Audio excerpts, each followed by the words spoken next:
Is this. We're going to be offering the mandala. And what a mandala here in this context is like the universe. And that means all the objects of the universe, all the marvelous things that people use. Imagine piling them up and use your creative imagination and imagine offering to the Buddha as if the Buddha were here himself. I mean, if we understood what a Buddha is, we know the Buddha mind is here. Buddha mind pervades the universe. So it's really auspicious to request the Buddha for the teaching, okay? It's a marvelous thing to do. It's the center requesting the teaching. And there's usually a second verse that you'd sing, the center offers and requests the teacher to, you know, to the teacher themselves. But never mind, we'll just do the one to the Buddha, making the mandala. So if you don't know the prayer, don't worry, I'll sing it. And just imagine all the marvelous things of the world, all the objects of the senses, basically, piling them all up and offering to the Buddha as a request. And then you imagine Buddha very happily receives our offering. So we'll do the little kind of mudra. This is meant to be in the middle here, the two fingers poking up. That's the middle of the universe, not according to the geography we learn, but it's Mount Meru. And then they've got the 4 continents here. And we're going to offer all this universe to the Buddha as a request. Saji perki jugshing metog tramri rablingji ni de genpadi sange jingdu mikte urwagi drokon namdag jingla chapasho. And then when I say this little mantra at the end, you imagine Buddha happily receives our offering. Yedam Guru Ratna Mandalakam Niryatayami. So do you have the refuge prayer ready? No? So maybe next week we can have them ready for the screen, the refuge prayer, the refuge and bodhicitta prayer. So the next little prayer, which typically the teacher leads, is 2 parts. The first 2 lines are reminding us of our reliance on the Buddha for those of us who already identify with being Buddhist. And then the second 2 lines are really are stating our altruistic motivation, as the Lamas would say. But we would say stating our purpose. What's our goal? Why are we here together tonight? Is to listen to Buddha's teachings, and listen in particular. The reference point for our teachings is how to transform problems into happiness. So we're going to listen to these teachings to see if there's some tools we can take from it, so that we can develop our own amazing potential, so we can be a benefit to others, all the way to leading them to enlightenment. We're making that our purpose. You can't have anything more expansive than this. So just imagine that as I sing the prayer. Unless you know it, you can join in. Sangye charang soke chognam la jangcho badu dagni kyab suchi dagi chonyen gipa sonam ki drola penche sangye drupa shok sangye charang soke chognam la jangcho badu dagni kyab suchi dagi chonyen gipa sonam ki drola penche sangye drupa shok Sangye charang soke chognam la jangcho badu dagni kyab suchi dagi chanyen gipe sonam ki drola penche sangye drupa sho. Okay, so what I also will do, I'm so sorry I forgot, but I'll prepare some course notes that relate to the teachings here. So I'll send them to Catherine, and then you can just put them on the website or send them to everybody. Yeah. So ready for next week. So it'll be the teachings we're discussing, the essential points we're going to go through. Okay. So why on earth would we want to transform problems into happiness? It sounds ridiculous. In normal worldly terms, it's a ridiculous idea. Quite simple. And in fact, as Lama Zopa puts it, we should learn to like problems like we like ice cream. It's even more ridiculous. So, I mean, when you hear these teachings without any framework, without any context, it's kind of shocking, you know, it makes no sense in the ordinary world. You know, for example, and we'll go through this text, there's a particular text, it's famous in Tibet, it's simply, and usually they're very poetic, but the title of this text is completely boring. It's called the 8 verses, quite literally, the 8 verses of transforming the mind transformation. You know, you read it on the face of it, and I joke, and we'll go through these verses at some point, maybe not today, but we'll give background today. But, you know, the second piece of advice in this verse is that when you're with other people, you should see yourself as the lowest of all. I mean, I joke and say, if you're a therapist and you give that advice to somebody, they could sue you, because in our world, that is a bizarre idea. So we really got to give the framework. We've got to we can't just launch into these teachings.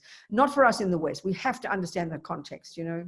So the first of all, you know, if we think of the Lam Rim, this packaging of Buddha's teachings, which of course is unique to, there's a variation of it among all the Tibetan traditions, but this is particularly our tradition, the Gelug, you know, Lama Tsongkhapa's tradition. And this concept, this label, Lam Rim, which literally means graded path, but it is really is referring to this packaging of all of Buddha's teachings, all of the path to enlightenment from A to Z.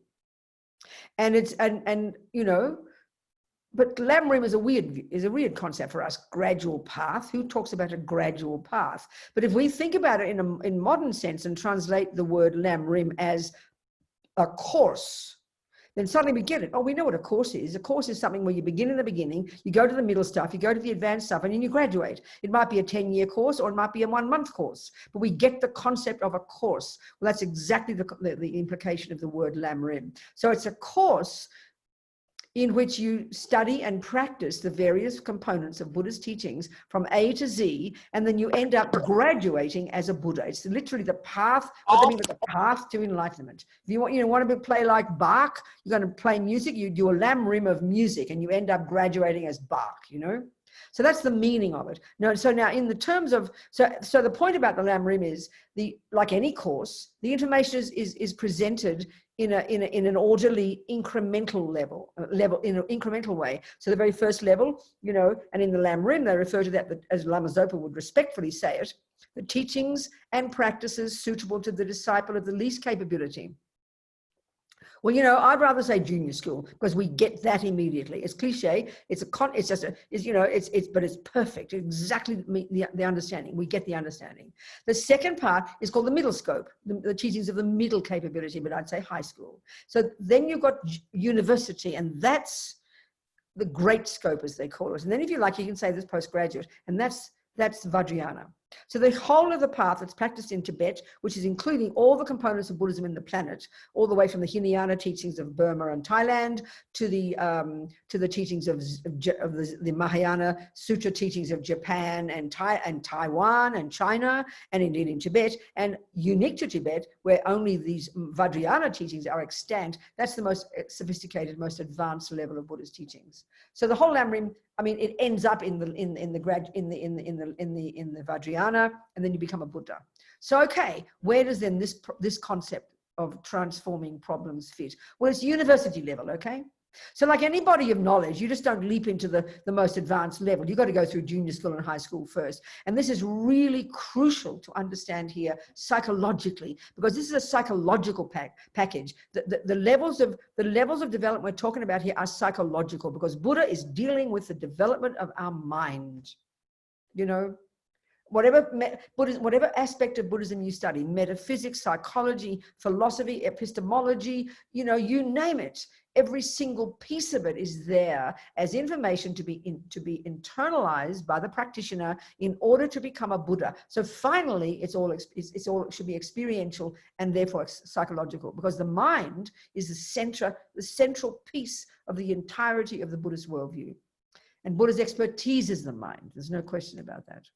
So this is university level. Well, clearly in any body of knowledge, you just don't leap off to university before you've done junior school and high school. But in particular here, because psychologically, this practice is outrageous if you do not comprehend the earlier parts, even intellectually. It makes no sense to us, and it can be misused, you know, not a joke. So, but the compassion wing in general is pretty radical. I mean, if you start to look at what Buddhism talks about as compassion, the definition of compassion, it's way more extreme and way more radical and way more pervasive than the way we think about compassion. So even just ordinary compassion, I mean, the transforming problems level of compassion is the most advanced level of the compassion wing of the sutra teachings, you know? So you wouldn't just go to that level, and especially here, you would not. So as His Holiness says, you know, the whole path is about compassion. Of course it is. But he says compassion is not enough. You've got to have wisdom. So the wisdom wing is the crucial stages of development that once we've internalized that, even intellectually, it at least gives us a reference point for understanding intellectually even the concept of compassion in Buddhism and the concept in particular of transforming problems, So, okay. Why would we want to transform a problem into happiness? So what's the background to this? Well, the background too is, it's actually, you could say it's the two main components that we need to have understood, learned, and begun to practice to even some degree that enable us to comprehend the idea of transforming problems. One is the idea of wanting to become a Buddha, this incredible, outrageous aspiration of bodhicitta, which we'll describe. And then two, crucially, is an understanding of emptiness. So this is another way of describing all the two wings of the bird. A bird needs two wings, wisdom and compassion. So the essence of the entire wisdom wing, which starts with junior school and high school, is the essence of all of that is emptiness, the ultimate wisdom of how things exist. And the essence of obviously the compassion wing is bodhicitta. So to have some understanding of what bodhicitta is and some understanding of emptiness, without these, transforming problems makes no sense whatsoever. It's a bizarre and weird idea. In other words, an example of transforming problems would be every time, if Burke is my boyfriend and he punches me in the nose, then I should be happy. So excuse me, my therapist I would sue them if they told me I should do that. This is not the way we think in our world. The view is, how dare Burke punch me? He is outrageous. He is the cause of my suffering. And I'm going to either punch him back or divorce him or sue him, one or the other, This is the view of the universe. Now look at the world and we can see that's the philosophy of the world. Because why? Because as far as we're concerned, the main cause of our suffering is something out there. And indeed, the main cause of our happiness is something out there. Because if I'm happy one day, and why are you happy, Robina? Oh, Burke is so kind to me. Then I'm blaming him for my happiness. So this is a fundamental view of the samsaric philosophical view that Buddha says we're all samsarists. This is the view of the universe, and this is why we suffer. He says we've got the wrong end of the stick. Well, this is already shocking. Now, this concept that Burke is not the main cause of my suffering, is in junior school. So forget about compassion wing. It's in junior school we hear about this. So this is fundamentally necessary to understand. So the essence of junior school practice, the essence in the Lam Rim of the lowest scope of teachings, is the essence of it is to abide by the laws of karma. And so now we need to talk about karma. So if we get this clear, even intellectually, then transforming problems begins to make sense. Begins. So the first level is we have to understand junior school. So entry level junior school grade 1, Buddha exhorts us. This is starting point. Buddha exhorts us to at least refrain from killing 7 little things, 7 little baby things, or 10, but the first 7 little baby things. The first 3 are actions of the body, were actions that harm others. So this is Buddha's presentation of ethics. The essence of junior school is Buddha's presentation of ethics.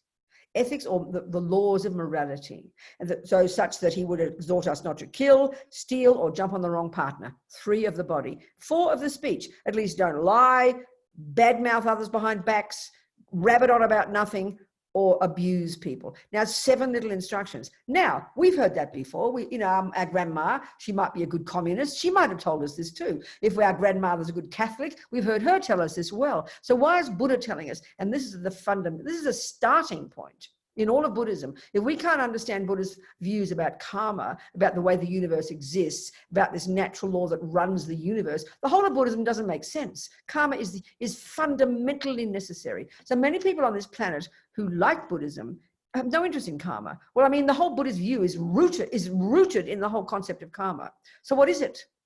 Well, this is Buddha's way of presenting morality. So in other words, Jesus will tell me, don't kill, don't steal, don't lie, don't cheat on the wrong partner. He will tell me that too.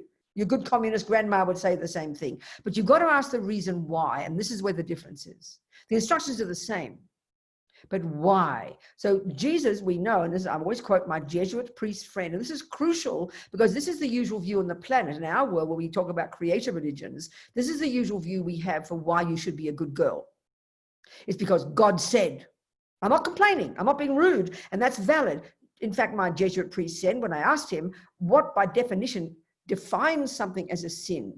Buddha would call it a negative action, let's say. He said, by definition, a sin is doing what God said not to do. So that's utterly inappropriate and relevant if you're a Christian or a Muslim or you posit a creator, because God is the boss. God made the universe. God made me. God made the rules. Well, Buddha has no view like that whatsoever. That's not even, there's no view like that. So why then, you ask Buddha, why should I not kill them? And you need to know the answer. And many of us don't think it through. We vaguely say, oh, well, because it's just the right thing to do. That's not nearly enough. That's not logic. And this is the point for the Buddha. So Buddha's deal is this. There are trillions of sentient beings, countless. And a sentient being, the term in Tibetan is very delicious. It's mind possessor. A mind possessor. And there's countless mind possessors as far as Buddha is concerned in the entire universe. Humans are a tiny percentage, all the animals and the creatures. And there are many others that we can't see in different realms of existence. This is the entire Buddhist view. We won't even go into that now. So there are countless of these sentient beings, number one. Number two, them being mind possessors, they have a mind. So every one of those sentient beings, this is what Buddha's view is, and this is his observation. He's not a creator. He doesn't posit a creator. This is not revelation. This is not coming from on high. He didn't make it up. He didn't create it. He's not speculating. He has observed it with his own mind. This is fundamental to understand in Buddhism, to take as your hypothesis.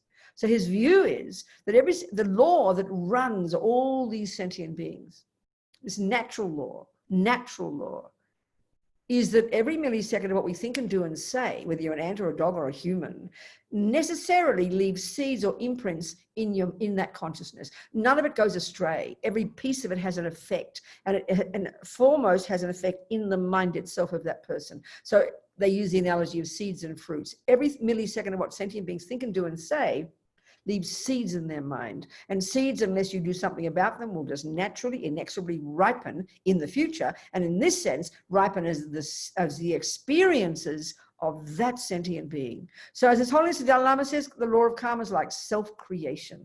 Because the point for the Buddha is this.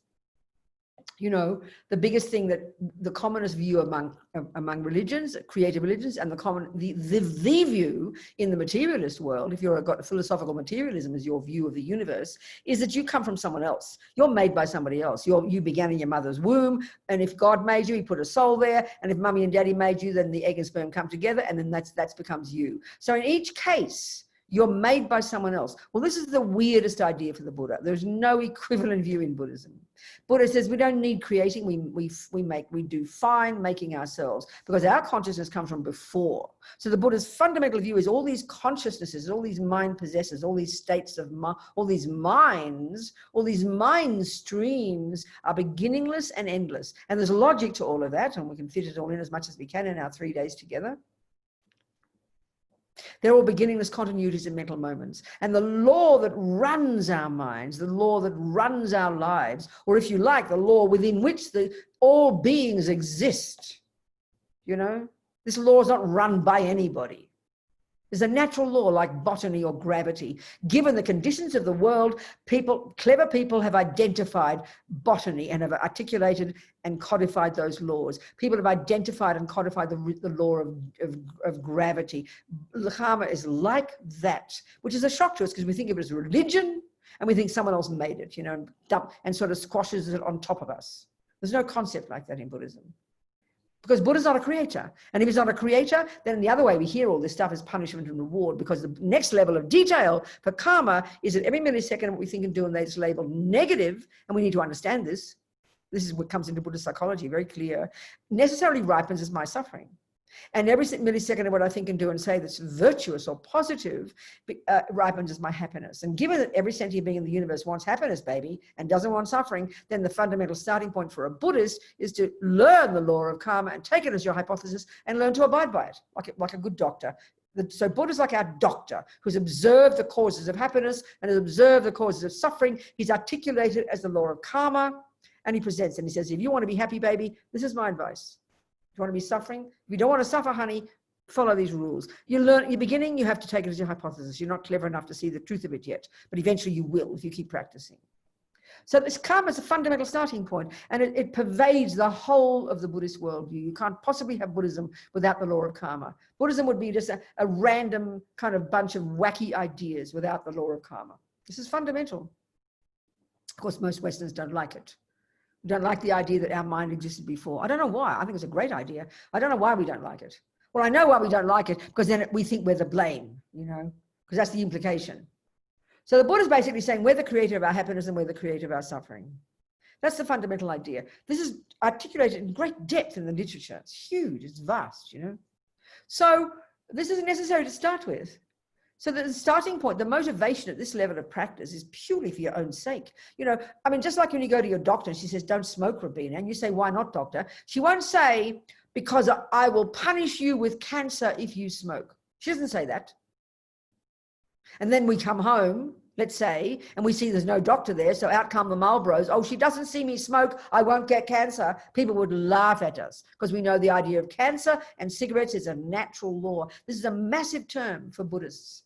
In Christianity, my Jesuit priest friend, he said, because this is the point, God's law is the thing in Christianity and Islam. God's law is the major one. There is no equivalent in Buddhism. There are certain rules that Buddha has put down, like some of the laws when you work together and you live in vows, they're Buddha's rules. But the way the universe is natural law. The Christian priest said to me, in terms of, say, killing, why killing is wrong is because God said. And that's God's law, and that's the main factor that determines it's being negative. He said there is some natural law there. People don't like getting killed, but that doesn't play the major role. This is a powerful point philosophically, and this is not the Buddha's view. There's no equivalent, but we hear it like that. We hear it as punishment and reward because we don't think it through, So we've got to think this through if you like Buddhism. You've got to be logical, analytical, It means you've got to study it. It's a huge point. But it's the hardest one for us in the West. And it's the harder one having ego, because ego runs to the blame mode. We run to that blame, punishment, reward mode very deeply. It's a function of our ego. Don't blame your Jewish mummy, your Catholic mummy for that. That's ego's function. So this is a starting point in Buddhism. But the key point is this. Buddha would define a negative action as one that harms another, natural law. But his reason at this initial stage of practice for his exhorting us not to do it isn't because it harms others. That's too advanced. Is because, guess what, Robina, baby child? Because killing and stealing and lying will harm you. And this is the hardest one in the West. We think, oh, that sounds selfish. Well, no one could accuse you of being selfish when you eat good food because you want to be healthy. No one says, aren't you selfish? You should be eating good food so you can help others. That's advanced. Come on, one step at a time, please.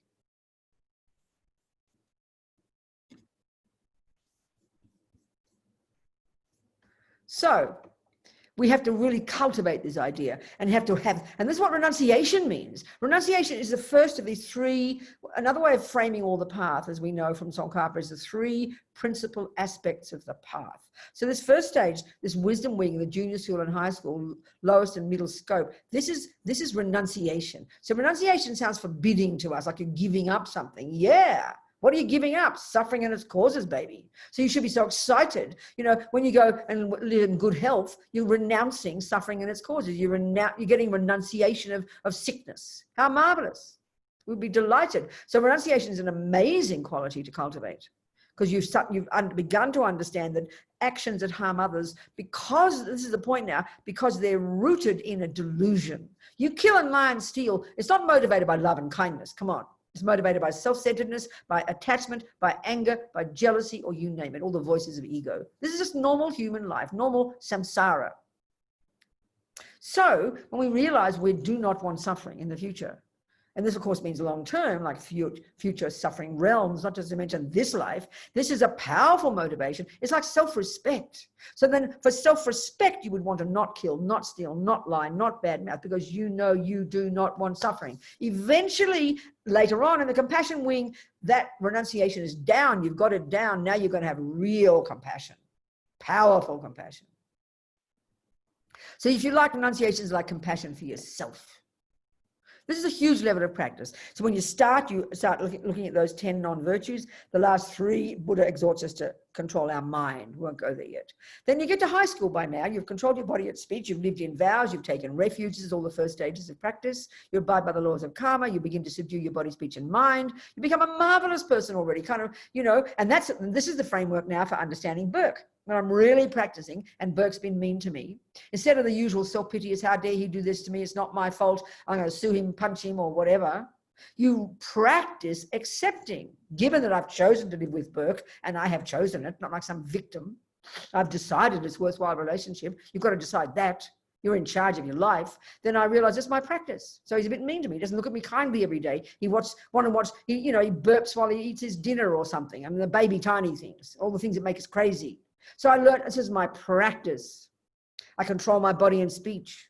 I take responsibility for my actions. It's a powerful level of practice. This is junior school. So now we're ready to go to high school. And of course, you do all these simultaneously, but you develop according to your own pace. So now we become Buddhists. Now we get to the root of it. Now we start to deal with our mind. This is the root of everything, the mind, what goes on in the mind, This is massive in Buddhism. And again, without understanding karma, it is not possible to transform problems properly. And without understanding the mind, it's not possible to transform problems. It's just not possible. It's just too weird. So this is the background, This is a fundamental background in terms of study, understanding, and absolutely in terms of practice. Then we're capable of properly transforming problems, which we'll get to. We're heading to it. So the next scope, middle scope, is where you become a Buddhist. You actually become a Buddhist. And what I mean by that is that when we start to study Buddha's very unique, very precise view of the way the mind works, Buddhist psychology and Buddhist epistemology, It's incredibly sophisticated, amazing, so delicious if we really study it properly. And all you centers should be teaching it. I see Andrew there from Laguna Beach. You guys should be teaching low rig and different variations of low rig, because this is about the mind. And if we don't understand Buddha's view of the mind, then we don't understand Buddhism, period. So the Buddhist model of the mind, just briefly, we study the epistemological model, which is the way the mind functions, and it's so brilliant, so delicious, so exciting. And this is coming from these Hindus well before the Buddha. As the Dalai Lama says, I always quote, was these amazing Indians more than 3,000 years ago who were the ones who began the investigation into the nature of self. We thought it was Freud, didn't we? We clever idiots in the West, 100 years ago, perhaps. No, several thousand years ago, okay? And it's only now with His Holiness the Dalai Lama and all these amazing conferences run by Mind and Life, that this is stuff that's becoming published. All these incredible people, scientists and neuroscientists and great thinkers in the West are now seeing the astonishing knowledge that's been around in India for several thousand years. It's really fantastic to see it. And His Holiness is the center of that. It's extraordinary. So anyway, the mind, as far as Buddha is concerned, one. It is not your brain, baby. It doesn't mean the brain doesn't play a role. I'm not trying to insult you if you're a neuroscientist. It sounds so gross to speak this way. Sorry, babies, you got it wrong. Your brain's not your mind. I mean, you think I'm insane. So I've got to talk quick here because we've got to get to transforming problems.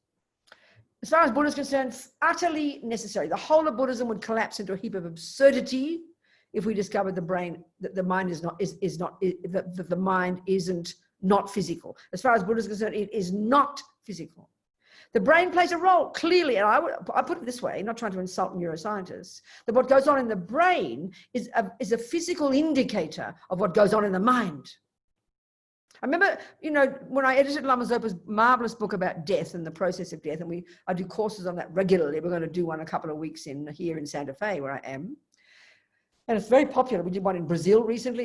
And Rinpoche's book's so amazing. I highly recommend all you centers use it. It's How to Face Death Without Fear. It's just an incredible book. So I remember when I was editing that book, and I was reading a book by an American medical journalist, Dick Tracy, and it's a very wonderful book. It's called The Undead, and it's not about zombies. He's very funny, and it's all about the contradictions and problems and difficulties now in the medical industry in this country, in all the different states. There's no longer any agreement about what death is, and I think this is fantastic because people are questioning their assumptions now, and this is one of the key things that's happening with His Holiness and all the great scientists really looking into this very seriously. Because, of course, as we know, Buddhism would say, when you stop breathing, you're not dead yet. You've got 2 more days to go. There's more subtle levels of your mind. And that's the Vajrayana model. So anyway, in this book, he had a whole chapter on out-of-body experiences while people had operations. And he had different, and of course, the commonest thing in the universe for centuries in all cultures, always there are reports of people, quote unquote, coming back to life, okay, after they're dead. Well, of course, it doesn't fit with the materialist model, so they put it in the too hard basket, isn't it? But actually, you know, now it's being looked at. And so it was so interesting. One doctor who's involved in the business and the whole book, was all about the business. And he was quite cynical about the business, quite cynical about the arrogant elitist doctors who, you know, that charge the most money and forcing people to give. There's a lot of pressure for people to give their organs. It's all about giving organs, you know, after you've died. So this is huge for Buddhism because according to the Western one, you're dead when you stop breathing. Well, according to Buddha, you're absolutely not dead yet. So, and Buddhism can easily explain why you come back to life. All these things fit with the Buddhist view. Anyway, the point I'm getting at is, it was a very wonderful book. It's very excellent. The Undead, it's called. He quoted one doctor as saying, who's in this business, of saying, I can now say with certainty that consciousness is not a function of the brain. I don't know what it is, but that I can say. So, I mean, it's much more and more in these days in the West, which is fantastic, you know. So anyway, as far as Buddha is concerned, very clear, consciousness or mind, and these words are used synonymously, are not physical and are not a function of the physical. But in the Vajrayana model, which is what's described in the death process, is you've got gross consciousness and gross body. That's all we posit in our culture. That's the sensory, and then we live at this mental conceptual level, and this is indeed where our brain functions. And when that part ceases, you're dead. But you're not dead for the Buddha. You're at subtler levels, and it's not evident by looking at the body that the mind is still there. Because that level of mind, and this is what Buddha asserts, there are subtler levels of our mind, our cognition, our consciousness, that do not depend upon the brain. This is crucial to understand in the whole Buddhist view about karma. And it's all there in the literature. It's vast, you know. Don't just dismiss it as kind of myth. It's huge in the literature. It's extraordinary. So there's subtler levels of our cognition. And this is the point about these Indians. They're the ones who created, and this is what we learn in the middle scope, where we become our own therapists, as Lama Zopa puts it. This is where we become a Buddhist, because Buddha's unique view to the approach to the mind. So this is where we begin to learn single-pointed concentration, shamatha. And shamatha is invented by these Indians well before the Buddha. These genius Indians were the ones who created this technique that enables a person to completely subdue the grosser level of their consciousness and to access these subtler levels of cognition, subtler levels of consciousness that don't depend upon the physical. If you were to see a person who'd accomplished shamatha, the 9 stages of single-pointed concentration, they would look like they were dead. Very simple. So this is not even in the Vajrayana. This is in the Sutra teachings. That's not even Buddhist. This is Hindus. This has been around several thousand years, you know, this view that mind has got far more subtle levels. And of course, this is totally the Buddhist view. And only when we've got shamatha do we access those subtler levels. So anyway, the Buddhist view about the mind, it's more subtle, it's got far more subtle levels. It's not just conceptuality or sensory. It is not physical. And the crucial piece about it, as I've indicated already, and this is fundamental to the whole Buddhist view of practice and indeed karma, is that it's not the handiwork of someone else. This is a weird idea for the Buddha, that someone can give you love and anger and compassion and being good at tennis or music. This is a weird idea for Buddha. And the more you practice Buddhism and internalize this view, the more weird it sounds to you. But that's our view in the material as well, isn't it? It's a truth as far as we're concerned. We're made by someone else. You know, God gives you a soul, or mummy and daddy give you love and compassion and kindness and psychosis and the rest. We get this, but not for the Buddha. That we bring these with us in our mind. We bring them with us in our mind from before. This is the law of karma, because nothing goes astray. So we learn the nature of mind and how the mind functions. We learn single-pointed concentration, and then we learn Buddhist psychology. We learn the contents of our mind. And this is fundamental to learn. This is again coming from these Hindus. They mapped the mind several thousand years ago. Not the brain, the mind. So Buddha divides all out. This is again crucial to understand if you want to understand transforming problems and if you want to understand karma. That Buddha divides all the contents of our mind into 3 categories. There's no fourth. There's trillions of states of mind, thousands. Buddha articulates, in fact, there's a whole map of like 84,000 distinct negative states of mind. The 3 categories, negative, positive, and I like to call the third one the mechanics of our mind. So there are those that are negative or neurotic or deluded or non-virtuous. And then there are those that are valid, virtuous, positive, beneficial, useful. And they're crucial ones. And then the third category I like to call mechanics, is because it's all the states of mind that anybody, whether you're a murderer or a meditator, you need intention, discrimination, concentration, good memory. These are neither virtuous nor non-virtuous, but everybody needs those. So mindfulness, for example, is this word that's very popular in the West, but it's actually referring to this particular state of mind. This is the ability to not forget what you're doing moment by moment. That's what mindfulness is. So as Lama Zopa says, thieves need mindfulness, you know. It's not a virtue in its nature. So there are those that are virtuous or positive, and they are the cause of happiness. Love, compassion, generosity, forgiveness, kindness, patience, you name it. We all know those. These are our saving grace as humans. These we can, and this is the Buddha's view, we can develop these to perfection. The first lot, and this is the crucial point that's distinct to Buddhist psychology, unique to Buddhist psychology, is that the first lot, the deluded ones, the ridiculous ones, the neurotic ones, the misconceptions, the delusions, the exaggerations, the distortions, the crazy ones, the ones that lead us up a garden path, and the ones that cause us suffering. We know them: attachment, anger, jealousy, and 47 varieties, you know. These, for the Buddha, are not at the core of our being and can be removed. This concept of removing the delusions from the mind eventually, when you become Buddha, and perfecting and developing to perfection the virtues, this is the essence of the entirety of the Buddha's path. This is the goal. So the word Buddha, the etymology of the word Buddha, tells us exactly this. Bud, or the equivalent in Tibetan, Sangye, Sang, implies the eradication from the mind of all neuroses, all voices of ego, all delusions. This is absolutely fundamental to understanding Buddhism. And again, without understanding this concept, transforming problems is impossible to understand. So this is Buddha's view. This is his own experiential findings, that this stuff is not at the core of our being and can be removed. And the job of being a Buddhist from beginning to end is the job of doing this. And then not only that, da or gye, you can develop to perfection the virtues.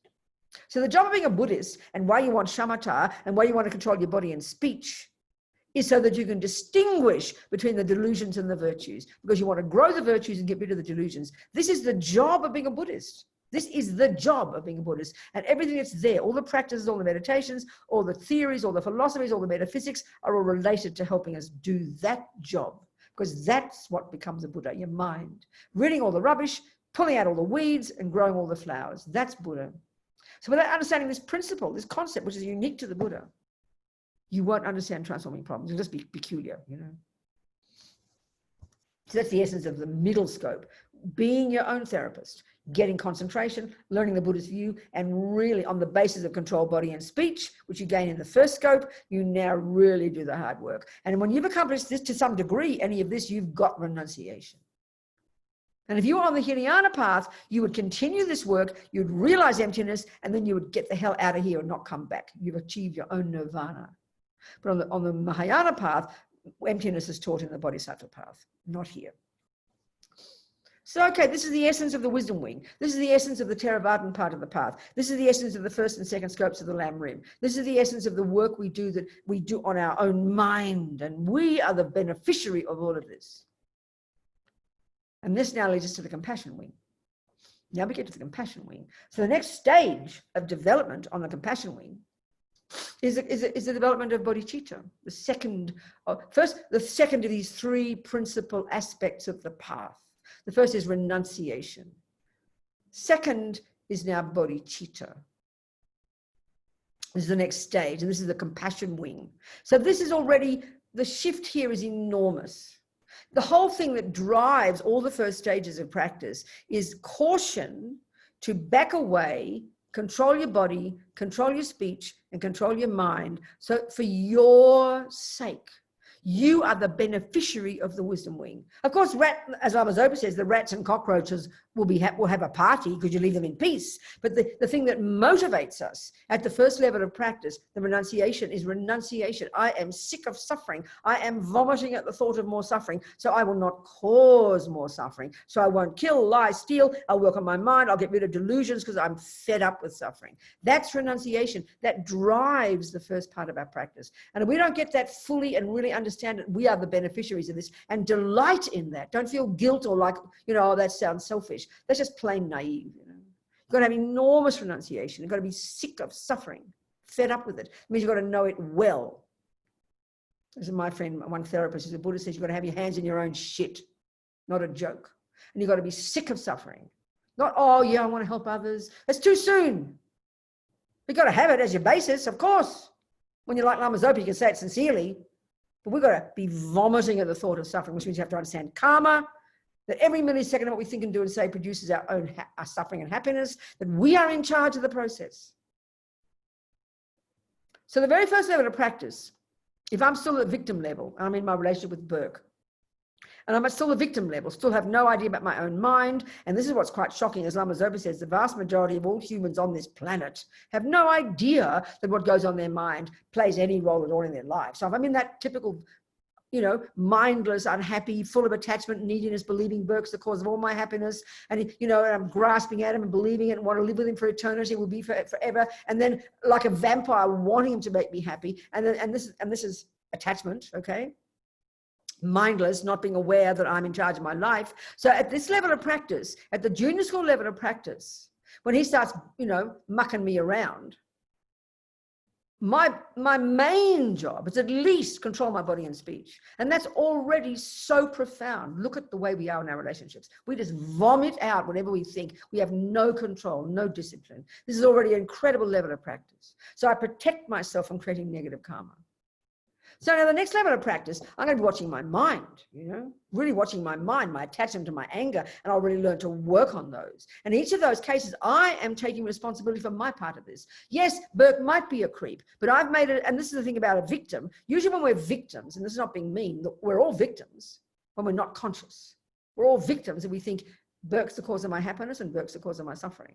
So at that level, when I'm a victim, but I've made a decision, I want to start working on myself. So I start with my body and speech, at least zip my lip and keep my hands to myself and don't argue, at least that. But this all has to be based on the grown-up attitude of recognizing I am choosing to be in this job. I'm choosing to be in this relationship. Mostly when we're victims, we're just like lemmings and we just follow whatever. And I've got no control over my life, no confidence. And I think, oh, well, Burke's better than nothing.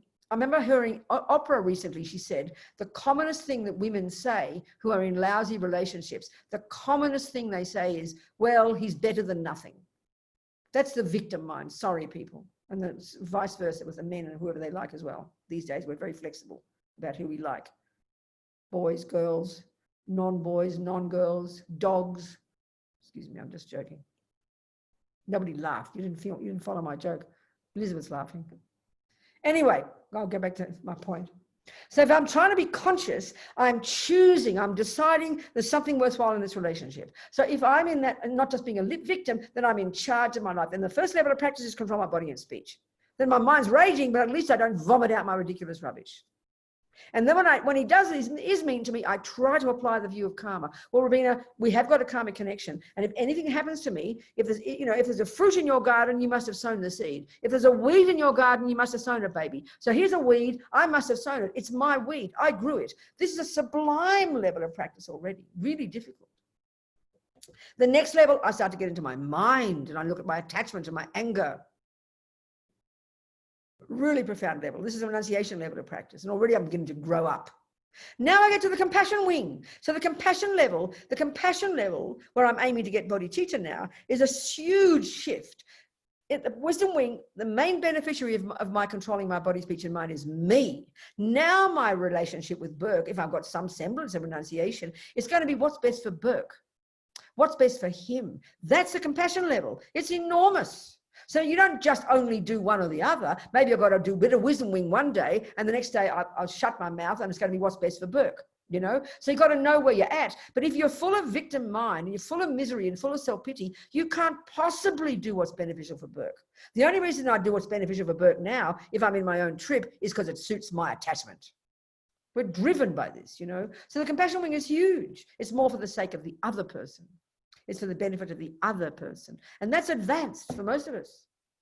We've got to be really clear. Much of the time now, the only reason I'm kind to Burke is because he's making me happy. The only reason I'm loving to Burke and I have compassion for him is because I've got attachment for Burke and Burke is fulfilling my attachment's needs. But as soon as he stops fulfilling my attachment's needs, forget my compassion. It's out the window. So our compassion now as Lama Zopa puts it, is unstable. So the very first level of practice in the compassion wing, this is a very powerful teaching, is there's a series of different practices in the compassion wing to get bodhicitta. And we're getting to transforming problems in a minute, okay? It's after get bodhicitta. It's more advanced. We're getting there. 40 minutes. We're not too bad. We're getting there. Okay. So this next stage, bodhicitta is the culmination of the development of love and compassion and all the other virtuous qualities. And there's a series of different two main techniques, one called 6 causes and 1 effect, or the 7-point something, and the other one is called exchanging self. What's it called? This is the one where transforming problems comes now. There's other method, more radical, that all the Tibetan lamas love. It's their main practice. It's called exchanging self for others. It's a more radical way to accomplish bodhicitta. And this is where transforming problems comes in now. This is a more outrageous view that we, to get bodhicitta is this whole approach of transforming problems, more radical. And transforming problems belongs in here. Okay, so there's in Bhavanga Rinpoche in the Lam Rim, Liberation, there's a particular, he puts the two together, and he's got a series of 11 techniques that culminate in bodhicitta. So the very first one of these, and this is very huge to go through, it tells us a lot about the delusions and about the way we are confused about delusions and virtues, how they get mixed up. The very first one of these is called the development of equanimity. So equanimity is talked about in the earlier stages of practice as well. So when you become more stable in yourself and you've got more renunciation, you do have more equanimity, meaning more balance within your own mind, not up and down like yo-yos, But here equanimity is a different definition. It's referring to a particular, once you've got it, this heartfelt recognition that friends, enemies, and strangers are equal to each other from one point of view. They're equal to each other from one point of view, that they each want to be happy and each don't want to suffer. This is something we have to prove logically. And this equanimity is the basis, the foundation of the gradual development of love and compassion, great compassion, which culminates in bodhicitta. So it's a hugely necessary one to get, but first, like always, hugely necessary to understand. We often have a very vague notion about equanimity, Oh, everyone's equal. Yeah, how? In what way? Got to be clear. And it's the basis of valid love and compassion. Because the whole deal here is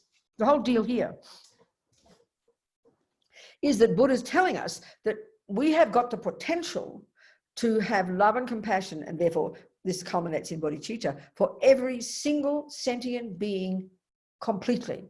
So, and that means all the friends, all the enemies, and all the strangers. Now, this is shocking, because the usual view of compassion we have in the world is it's empathy with someone suffering, definitely, same definition, but it's only for a small group. And usually it's only for the group called friend. So what is friend, enemy, stranger? These are 3 categories of sentient beings, and there's no 4th category. So, and this is taking the 3 poisons, these 3 essential states of mind of those 84,000 Buddha talks about that are hugely necessary to understand in the middle scope in high school. Here we're taking these 3, but we're talking in terms of the objects of these in being sentient beings. So attachment, so the 3 main delusions, which you learn about in high school, the 3 root delusions, the 3 toxic emotions. Ego grasping is a colloquial term for the main delusion called ignorance when it's related to self.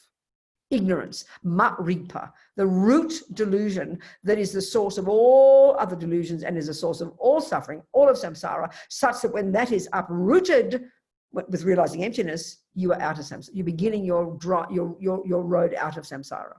You've got more work to do, but you can't fall back after that. This is huge. That's the root delusion, this misconception about our own very self. The actual ontological status of self and everything else. We've got that wrong, Buddha says. This misconception. That's the root. Now, as a result of that, we have attachment. This effectively is the main cause of suffering in daily life. Huge, vast, multifaceted. So we need to learn that deeply back in high school. So that attachment is the junky in us that only wants what I want every second. That's its main function. Attachment, generally speaking, attachment is a junkie inside us that is frantic to get what I want every second. That's it. And that drives everything we do. Fortunately, we have love and compassion in the mix. This is our saving grace. But this is the source of all suffering of all sentient beings in the universe. The constant hunger to get what I want every second. And everything we do is driven by this. And it's so subtle. Lama Yeshe said, I can tell you about this for one whole year. We'll never begin to understand it. It's not how we think in the West. It's such a cliche way we think in the West. It's primordial. This constant junkie, it's the main voice of ego grasping. And then the millisecond attachment doesn't get what it wants. The millisecond attachment is thwarted, and that's 1,000 times a day.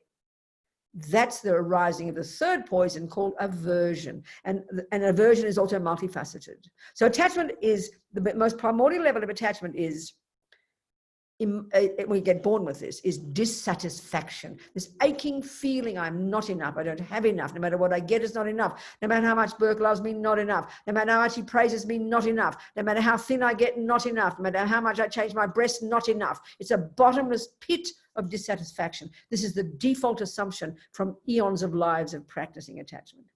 Then because I'm dissatisfied, it gives rise to the next level of attachment, which is this emotional hunger, this hankering after something, because something's missing. And that, I'm going to dump that on Burke, dump it on handbags, dump it on food, you name it. Then attachment, the next function of attachment is to exaggerate the deliciousness of Burke. That's its main job. The more hungry I am, the more I believe he's going to make me, the more this attachment will exaggerate his deliciousness and his role in making me happy. And we recognize this one. It makes him look divine to me. And so then it brings the next level of massive expectation and manipulation, control freak. That's attachment. And then expecting. And then devastation when he doesn't fulfill my needs every second. That's aversion. And so that's got it's multifaceted. The volatile level called anger, the milder levels, we've all got them every day. Irritation, annoyance, frustration, upset, anxiety, worry, all that are thwarted attachment, aversion, and then internalized is despair and depression. There's a whole spectrum of aversion. And we run between attachment and aversion 1,000 times a day. And this is samsara. So Buddha's understanding of these states of mind is way more sophisticated with respect, way more subtle, way more nuanced, way more precise than we would ever think in our culture. This is a middle scope.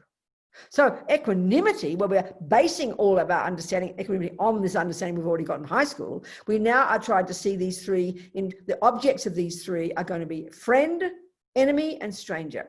So there's different functions of ego grasping. At a conventional level, there's one function of it, back in junior school, when we learn about karma, of one function of this ignorance is that it manifests as very narrow-minded, very fundamentalist, very black and white, very narrow, rigid mind. That's really heavy-duty ignorance. But here in the compassion wing, another function of this primordial ignorance is it creates what's called a stranger. So attachment creates friend. So then, if I'm in love with Burke, he's in the friend category. Attachment makes him look divine. And of course, he's the only one I have love and compassion for. The next category is my ex-boyfriend, the one I gave up for Burke. I hate him. He's horrible. So he's my enemy. We mightn't use that word, but it means the object of my aversion, the people who annoy us, upset us, irritate us, or the ones who really harmed us. So my ex-boyfriend is in the enemy category, and he looks ugly to me. He's the cause of all my suffering. And the third category is my future boyfriend. I haven't even met him yet when I chuck out Burke. I haven't met him yet. He's a stranger. He's the bloke down the road. But I don't even notice him. He might be called Fred, but he's neither harmed me at the moment or helped me. So he doesn't even exist. He doesn't even come into my radar. I don't even notice him. I might have seen him on the bus every day, but he doesn't touch my life. So friend, enemy, stranger. So what we're trying to do in this meditation, which is the basis of all the virtues in this track of practices that culminates in bodhicitta, is I'm trying to use logic to argue with ego's ridiculous misconceptions that have made up these three fantasies, have made up divine Burke, ugly John ex-boyfriend, and boring stranger who might become my boyfriend next week when I give him up for Burke. But at the moment, he bores me to tears. I can't even see him. So I have complete indifference. That's the function of ego grasping here in this framework. It creates strangers. And think of the world. 99.999% of the world is strangers. And this is completely normal in the universe. Monkeys and ants and humans have it. So we never question. So this view of Buddhas is outrageous, you know, questioning these assumptions. They're complete fabrications. They're made up by ego. The more we understand these three, friend, enemy, stranger, we should be embarrassed at how self-centered we are. That, in other words, the basis of my creating a friend and an enemy and a stranger is the degree to which they do what I want. That's all. That's what a friend is by definition. A person who does what I want. An enemy by definition is a person who doesn't do what I want. And a stranger who does neither. So how do we care about the friend? I adore him and I'm attached to him. How do I feel about the enemy? Hate him. How do I feel about the third lot? Couldn't care less. They could all drop dead. Look at the world. So equanimity is a powerful one. Equanimity is the first step, is the recognition of the invalidity of this nonsense. And the recognition, therefore, when you get yourself out of the equation, when you do the analysis, you get yourself out of the equation, you get yourself out of this picture, stop seeing them through the lenses of your needs. You see three separate people there who are equal to each other exactly in terms of their wish to be happy and not suffer. I mean, Burke might be a saint. My ex-boyfriend might have been a rapist. That's not the issue here. That's not the discussion, but that's how we think. We base every view we have of the universe, friends, enemies, and strangers, is solely in terms of whether they make me happy or not. So we ought to be embarrassed at how self-centered it is. But this is the universe. So we're trying to cut this one. And once we recognize enemy, friend, stranger are equal in this way, both want to be happy and not suffer, then we can begin to grow real love and compassion for every one of them. In other words, in this equanimity meditation, we're shifting our logic for why I want someone to be happy. Now the logic of why I want someone to be happy, which is called the definition of love. I love Burke, which means I want him to be happy. Attachment is something different. Love is a virtue, and it's I want Burke to be happy. The reason is because he makes me happy. The reason I have now is because he satisfies my needs. That's it. And why I don't want the enemy to be happy, why I don't love the enemy, is because they don't make me happy. And why I don't care about the stranger is because he does neither. We can see this. So we use all this logic to argue and see it's a foolish view. This is profound already. This is the first of the 11. It's the basis upon which you can grow stable love, compassion, great compassion, bodhicitta. So it's 1 hour. I think you should ask me some questions so far about all this, and then we can move into more of the compassion. We can start to talk about transforming problems. So any questions, people? Or do you want to break? Because I've been shouting very loud and talking very fast. Hello, John. Hi. It is nice to see you. It really is. Any questions, people? Got a question, John? Sure. You know me. I've been struggling with equanimity just because it's such an austere path. It's so hard not to be attached to outcomes. You've got to use logic. See, this is why often I think, John, for us, when we think of compassion, we make it all kind of gooey and yucky, you know, but this is ruthless logic we've got to use, isn't it? Right, but I see myself like with the equanimity, I'm so attached to the ups and downs of the world. When things go my way, I'm excited. When things don't, I'm down in the dumps. That's right. But that's obviously attachment and aversion. That's life. That's everybody. That's life, honey. Yeah. That's exactly right, John. Exactly right. But you see, this is the work we've got to do in high school, John, by understanding attachment and by understanding aversion. Attachment gets all excited when as soon as we get what we want, and the millisecond we don't, we get all distressed and upset, and how dare it happen? I mean, that's the high school work. Equanimity can be more easy when we're more stable from even, middle scope practice, understanding our mind.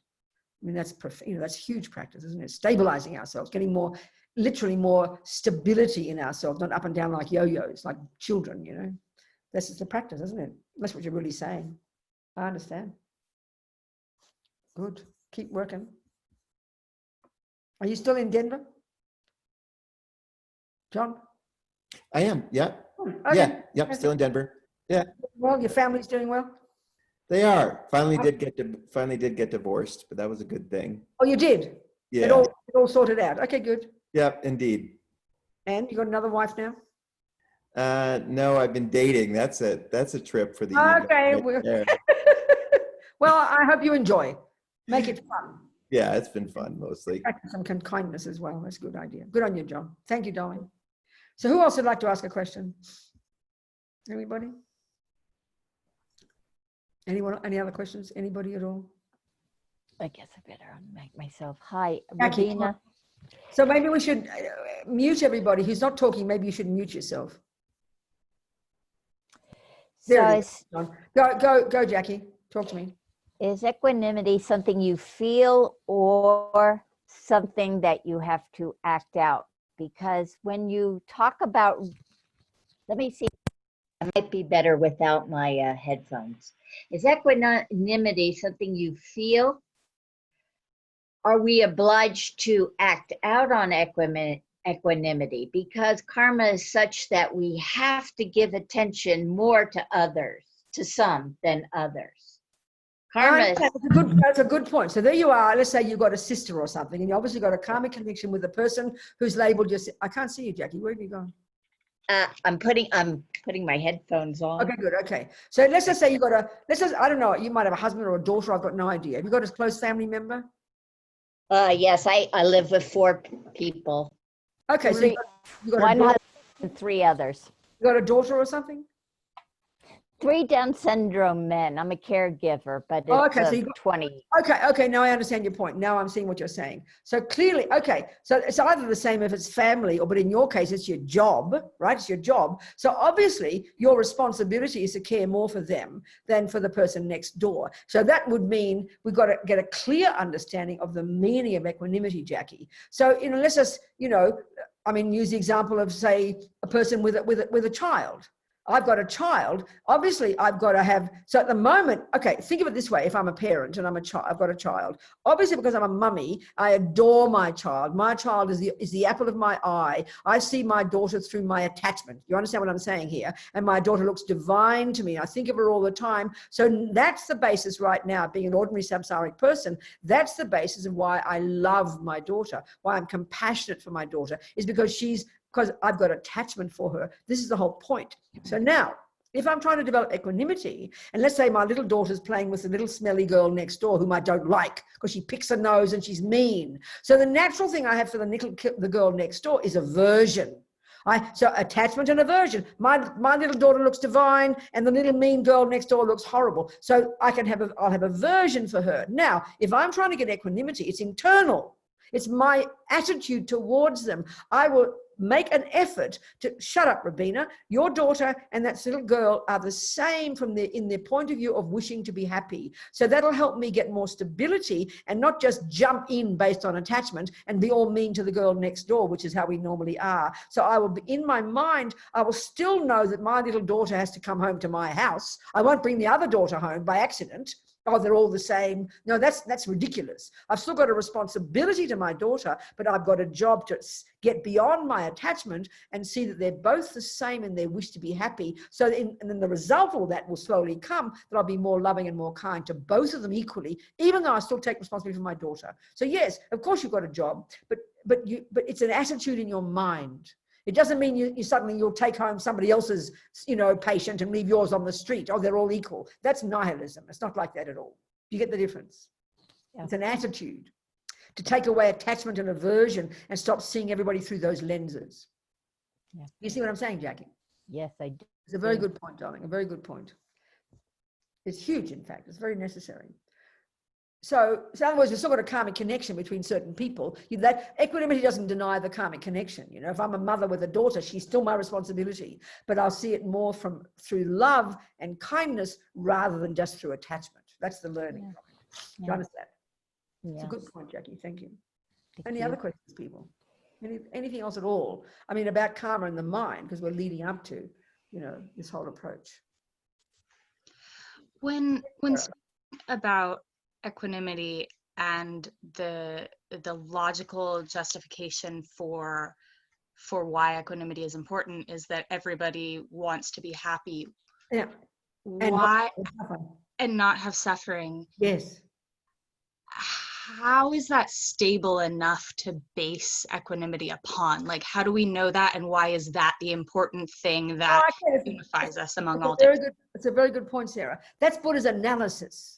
That's Buddha's analysis, that the more we understand karma and junior soul, and the more we understand all the delusions and how they you know, the karmic connections we have and the delusions we have, they paint pictures of people. So we strip away all those pictures, we strip away all the rubbish, all the projections we have and all the anger and all the attachment, and we just got to see all sentient beings are equal. They've all had beginningless lifetimes. They all want to be happy. They all don't want to suffer. And I think if we observe every sentient being, what motivates every sentient being to do what they do, including rape and kill and lie, is because they think it's going to make them happy. We're driven by our own needs, in other words. So the basic principle there is every sentient being wants happiness and doesn't want suffering. And the Buddha's view is, well, I'm sorry, guys, you're up the creek without a paddle because you've got all the wrong ways to do it. So our recognition here is to strip away all the nonsense and see that every mind is beginningless. Every sentient being has had countless lifetimes. Every sentient being has been in the lower realms and the upper realms countless times. Every sentient being wants to be Buddha. But the happiness and suffering component is pretty crucial, because the Buddha's view is love is by definition the wish that someone be happy. And compassion by definition is the wish that someone not suffer. And what we're trying to do in this compassion wing is develop incredible love and compassion for every sentient being. So instead of using the logic for why I love Burke now is because he makes me happy, we're trying to shift the logic to be is because he wants to be happy. Mm. Do you understand? That's the logical. Yes. And then this is just the beginning. This is just the recognition. It's a step, it's the foundation. And now gradually through these 11 points, we begin all these techniques where we start to grow love and compassion until we eventually, it culminates in this outrageous attitude of the Bodhisattva that wants only to benefit every one of them for as long as time exists. So it's a gradual process. That's the root. That's the foundation. Do you understand? Yes, thank you. Good point, Sarah. Thank you very much. What else, people? Any other questions? Me? Hello? You hear me? Which me? Who are you? Me, Estela. Stella, good, darling. Talk to me. Hello. Thank you, Robina. I love you. Good.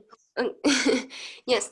I have been thinking about renunciation because I have doubts about the which is the limit between renunciation and not fighting in life. I mean, for example, I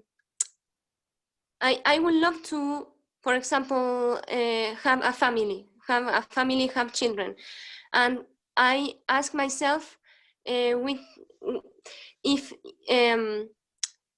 it's that is according to renunciation of is like. Or if it's attachment, I don't know. Or that's an example. Another example is sometimes when someone says something that I think that is unacceptable, I can't deny myself of replying this person, of trying to not punish, but to, even if I know that then I will have a bad karma or something for deciding to fight with these people, or for example in a manifestation to fight to the police. I mean, I still do it. I will do it all my life.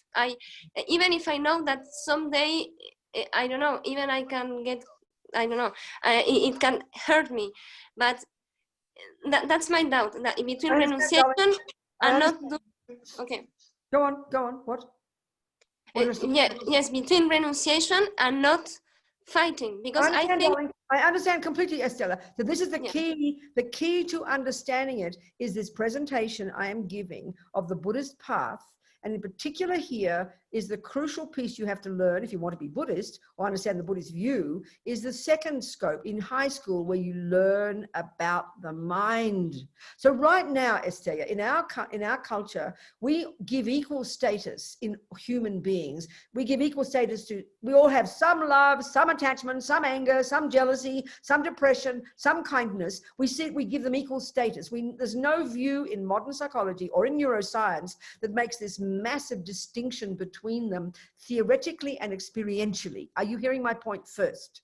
This is unique to the Buddha's view of the mind. So at the moment, you know, when you want to have children, for example, there's going to be, naturally there will be attachment, because what causes us to even meet up with another person and fall in love with them. Now, first of all, there's karmic connection. If it's the right thing for you to do in this life, that means you've got some karma with the person. Maybe you want to have a man in your life, you need his sperm, however you get your sperm, I don't know, but maybe you want the guy, the owner of the sperm, that's called a husband or something. You might want that. So inevitably that means there's a karmic connection between you.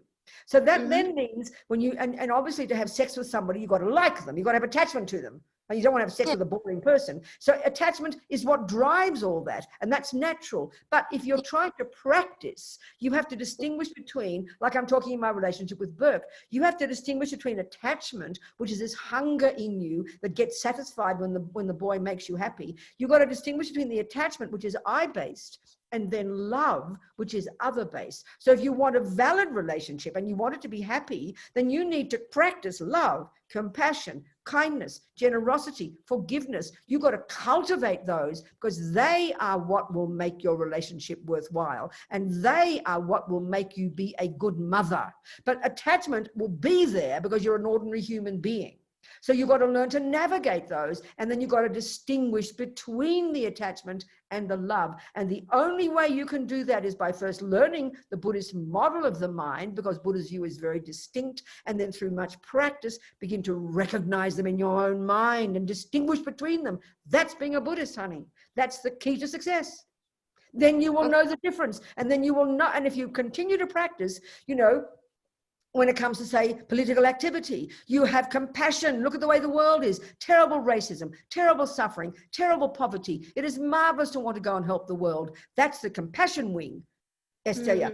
You've got to distinguish between, I know for myself vividly, because my first stages of my life, I was a radical lefty, you know, in London in the 1960s and 70s. I was a radical political activist, full time. I didn't even have a job, full time for, you know, right in the whole Black Panther thing, and rich poor people, and then women's politics. That was my life for 10 years. And I can see that I did have a good heart. I did want the world to be a better place, but I didn't make distinction between all these parts of myself. And I was driven by attachment and anger. It was huge. And I thought that was noble, but it was confusing to me because I made a mess half the time. Yeah. So only now with you can I see the difference between attachment and the genuine wish to want to help others. So you can't get rid of attachment in the beginning, but you've got to be conscious of it, and you've got to go against it, and you've got to practice actively coming from a good place. This is the key to motivation. And as we practice, we get better and better at working with attachment, harnessing it, lessening it, and growing wisdom and growing kindness. So to do something that's like demonstrate for even if you end up getting arrested, it can be completely coming from compassion. Of course it can, but you have to grow it. You have to cultivate it, but you have to understand it first. Okay. Communicating. Yeah. Okay.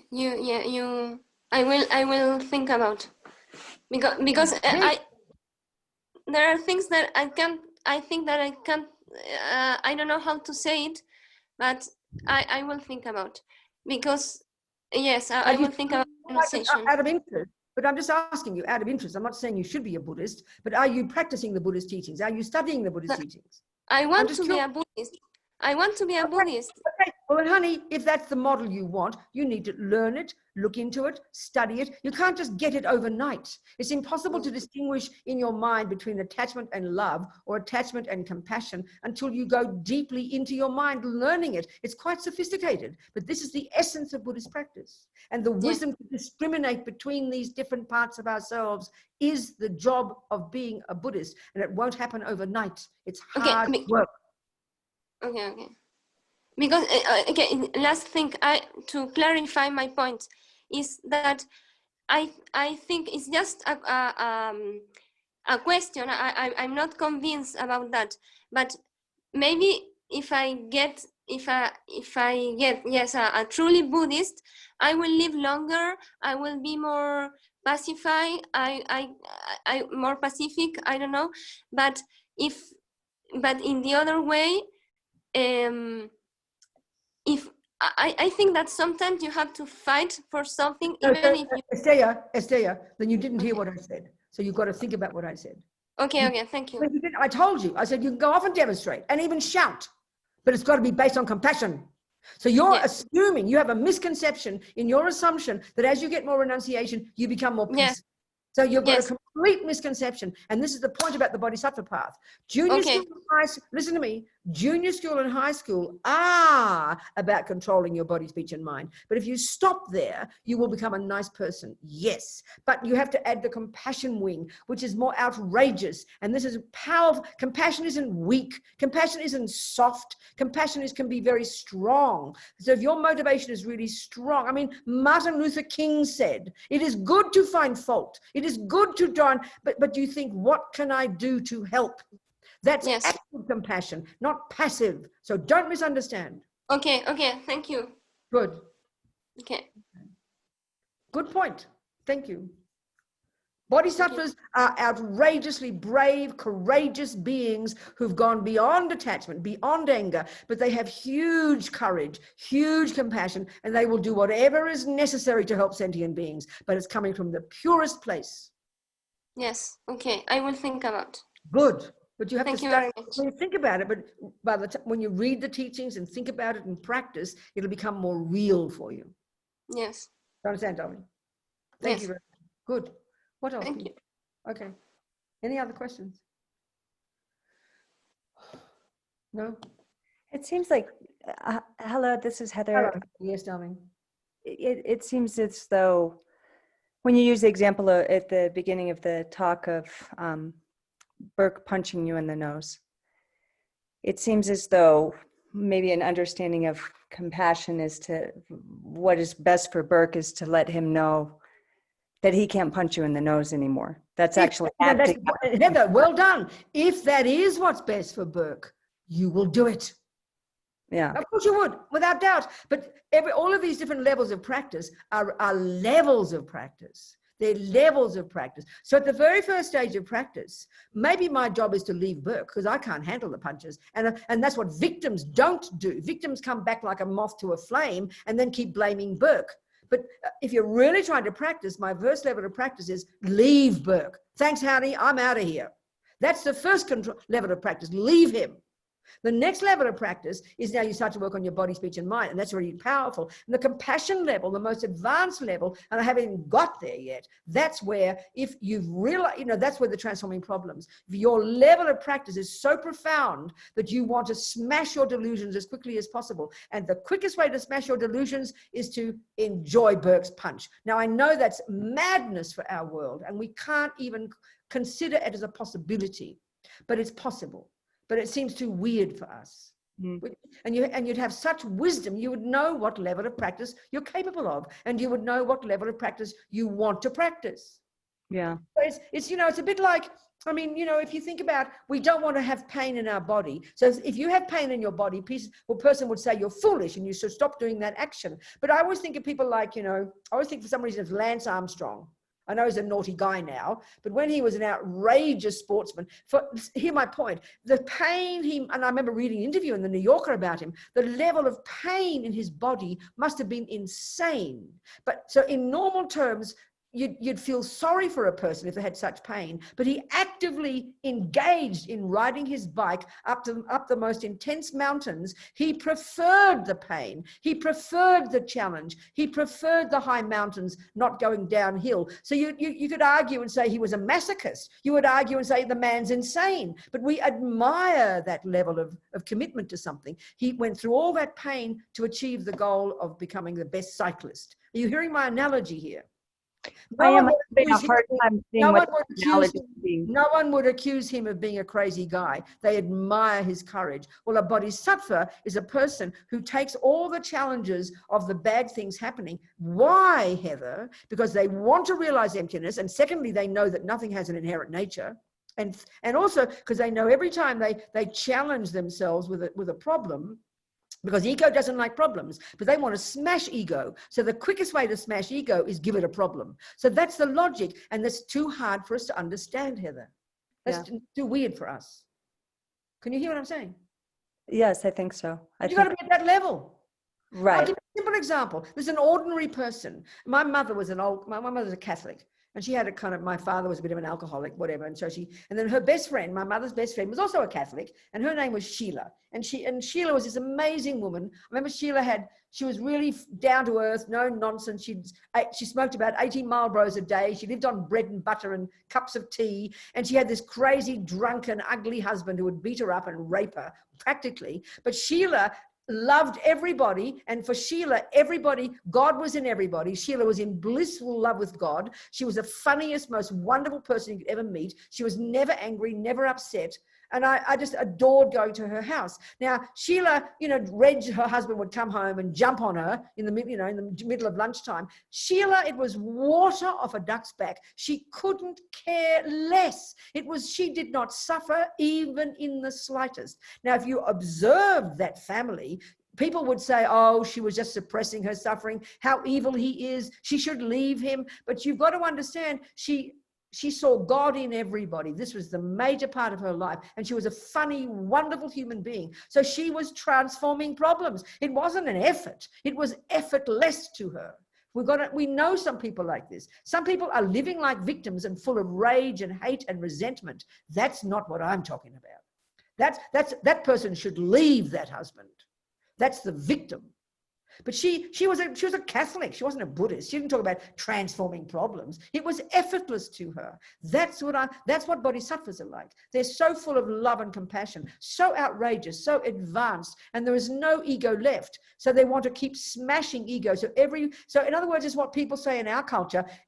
Don't see it as a problem. See something as a challenge. And we all know we learn from challenges. We get stronger from challenges. Everybody says that. That's what transforming problems means, Heather.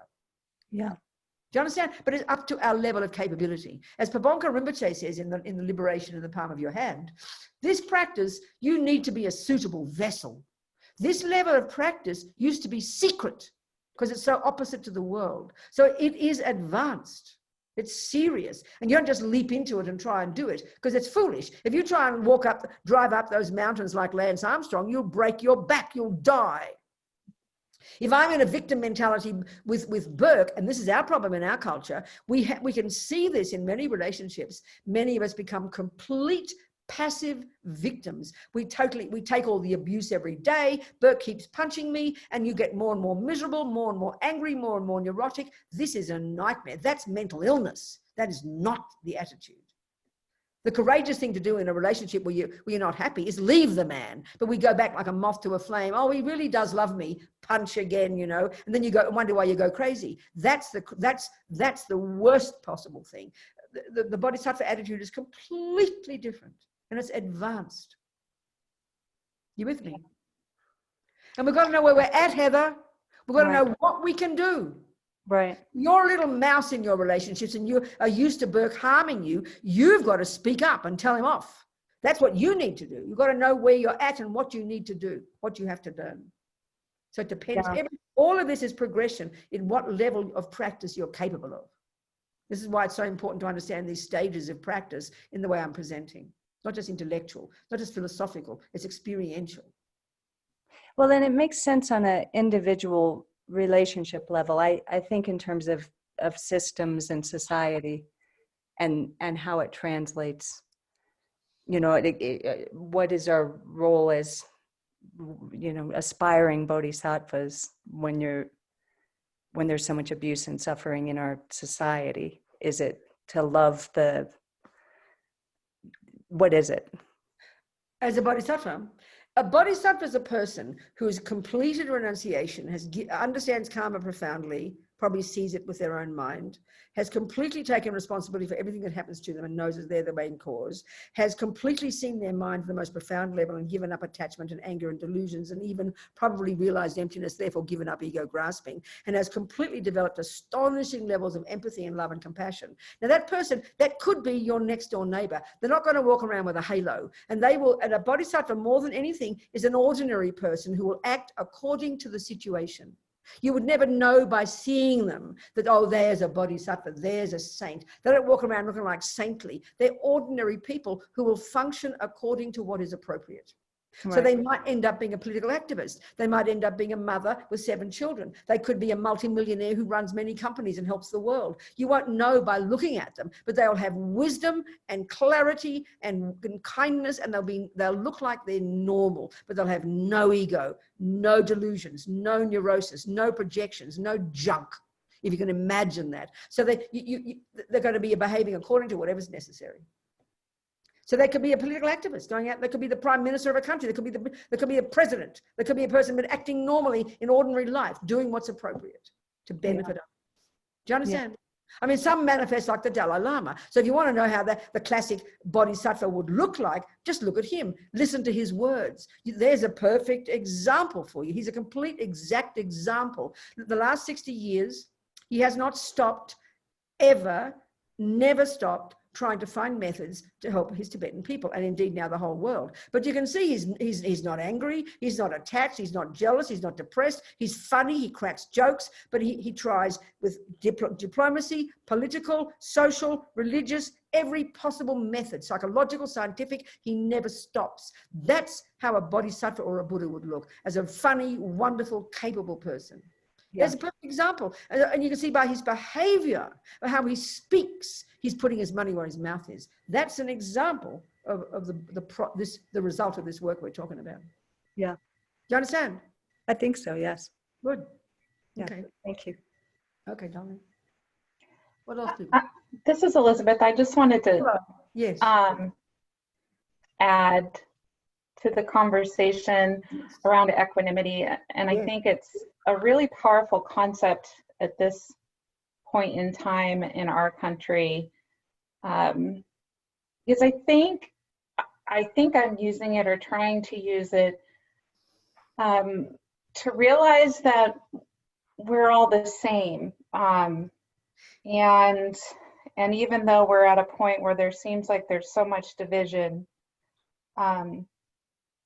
everybody just wants the same thing out of life, and that is to be happy. And for me, approaching it through that lens. Well, that's what equanimity is, Elizabeth. That's exactly the point. So I suppose that's the starting point. Then we've got to know what to do from there. So this way we're going to be describing as we go through the next 2 days, next 2 weeks, we'll go through then each step incrementally. Once you've got this foundation clear, then what do I do? Then what's the next step? And what's the next step? And what's the next step? Because the fact is, you're going to have a friend, enemy, and a stranger, and your friend might well be a really good person. The stranger might be a psychopath, and I mean, they might be those things, but that's what we have to then learn with wisdom to know how to navigate all this within the fact that they're all the same. So some are a nihilistic approach, and you're not suggesting this, but and this is a point that Estrella was making or implying. Oh no, not Estrella. Who was it? The other person. Where were you? I can't think. Who spoke before? I've lost who it was. But the implication of equanimity initially with that analysis is, oh, well, they're all the same. I should treat them all the same. Oh, poor Mr. Trump can't help it. Or poor Snake can't help it. That's sentimental rubbish. Given that they're all the same, we then have to see more clearly with our wisdom how we will act toward, and that's the Buddha's question to Heather. With wisdom, you'll know how to behave with Mr. Trump, and how to behave with Mother Teresa, and how to behave with the snake, on the basis of the fact that they're all equal in wanting happiness. So it's like with your children, they've got 3 kids, let's say, and one kid's a maniac and one kid's a saint. You'll still know they all want to be happy, but you'll treat each one differently according to their needs, and that's the wisdom that's necessary. And that's the wisdom that comes. So you might be very rough with one person, might be very gentle with someone else, because that's what they need. You get me? Because it's driven by compassion. Do you understand my point? Not your attachment. No, that's exactly right, Elizabeth. That's exactly right. That's exactly right. That's right. And that comes slowly. Equanimity is just his first point. We've got to slowly use these logical points that they present in the Lamrim. We'll go through them, not today. And what you're doing is incrementally growing yourself, expanding your consciousness, breaking down the barriers between self and other, until eventually that culminates in love and compassion. So love is this aspirate, may you be happy. Compassion is, may you not suffer. And then the crucial piece then is, in the Bodhisattva path, this leads to this unique characteristic of the compassion of the Bodhisattva path, which they call great compassion, which is this outrageous kind of brave attitude that says, what can I do to make it happen? That's what Martin Luther King said. It was so incredible. He said, it's good to find fault. Then you say, what can I do to help? That's what great compassion is. Compassion is, oh my God, look at that suffering. Great compassion is extra, what can I do to fix it? That's the brave attitude of the bodhisattva. That's the unique one. And that eventually is what culminates in this paradigm shift when you get it, of this bodhicitta, when that finally at that point, only you've done the exchanging self for others now when you've finally got bodhicitta. So now only others will appear in your mind. You have completely fulfilled yourself. You don't need to think of yourself anymore. And that's hard to think of in our culture. That's what bodhicitta is. And you never give up, based on wisdom as well, knowing exactly how to help each one. And that's what motivates you. I mean, it's so huge if you think about it. So it's all this gradual process from junior school to high school to university until you eventually have culminated up in this bodhicitta. You know, it's amazing. And transforming problems is a major component in this one. It's a quick path, a quick way to smash your delusions. And why you want to smash your delusions is because that's what separates you from others. It's very interesting. But yes, Elizabeth, it's a very good point. Exactly. Exactly. Because and also Elizabeth, think of the benefit to ourselves. We're not going to be up and down like a yo-yo 24 hours, and we're not going to go crazy. We realize the world is full of maniacs. We know that because we understand karma. We know our own mind, so we recognize it, but we're stable, and then we can grow ourselves even more powerfully, and we won't lose the plot. This is really important. Do you understand? Yes. All right, you people, what else? It's 8:34. I think we're in the same time zone, aren't we? I'm in Santa Fe. We're supposed to go to 9, aren't we? We don't have to. We can stop now. It's up to you guys. I have a quick question for you, Yeah, Robina, and that's, I wonder if you could speak about working with mixed motivations, and specifically working with mixed motivations around decisions. So I have pretty clear on when my motivation is based thoroughly in attachment or thoroughly in aversion. But, if I think about most of the situations in life, there's so much mixture, you kind of ping-ponging around. No, totally, Burke. And that's even now, that's how we are without being aware of it. Because you see, okay, if we were totally self-centered, neurotic, mean, self-serving people, and we know some people like that, we can see that's straightforward. Attachment's always their motivation. It's really obvious, and you can see the result. Do you understand? So and the only reason that person would do anything useful for anybody else is if it suits them. But I mean, what Buddha's saying is, and it's not trying to sound depressing, that, the levels of our attachment now are way more subtle, way more pervasive than we think they are. So we have got virtue. So that, aren't we lucky? That's our saving grace. So most of the time, without too much awareness, this is not trying to be depressing, but the more we look into our minds, which is in the middle scope in high school, the more we control our body and speech and abide by the laws of karma and then do purification. And then the more we look into our mind and get concentration and understand the Buddha's view of the mind and start to unpack and unravel our own mind, the more we're going to see pretty nakedly that actually attachment really does run the show 99% of the time. But we mightn't be pedophiles or murderers, that's all. I mean, we've got access to our virtue. And the point is our virtue now, the main role our virtue has now is that it tempers the attachment. So most of the time it is mixed. I mean, for us to do something totally virtuous now would not be possible. Until you've realized emptiness, attachment's going to be there. So it's highly advanced to have a totally pure motivation, and it's impossible for us to have a totally deluded motivation. I mean, animals at that level who can access no virtue, they're totally driven by attachment. But we are mixed most of the time. So sometimes our virtue might win the day. When if I'm annoyed with you and I shut my mouth, that is because I've really decided to be more virtuous than non-virtuous. So that's an example where virtue is more strong than my anger. But to eventually get to the point where there's no anger and no attachment, that's highly advanced. So most of it is mixed. But so the point is, this is where the more, like I was saying to Estella, the more we study the Buddhist model of the mind, we can't just see the words. There's no point in just saying the word anger and attachment and jealousy and love and kindness. Buddha's definitions are very precise. And that's not how we think in modern psychology. We've got to know them precisely. And then the more we get concentration and the more we study the mind, and then the more we use that as the basis for identifying, we get better and better and more precise at identifying moment by moment. Is it attachment? And then the other thing is, we don't just do it passively, but we proactively practice having a virtuous motivation. We proactively, so if you're doing something and I want to speak to you, I proactively decide I will not say those bad words. That's when I take charge of my mind. So not just watching it passively, but we have to watch it, identify more and more clearly, and then proactively, actively stop the negative one and proactively grow the positive. That's the real practice. So then you can be in, then you're gradually in charge of your mind. But most of the time it is mixed because we've got all these delusions are so deep inside us, you know. But we should be so happy that we can access our virtue. I mean, look at the suffering world, you know. Are you with me? Yes, thank you. An answer? Yeah. That answered your point? Yes, thank you. It's got to be very proactive in the end. Got to be so conscious, you know.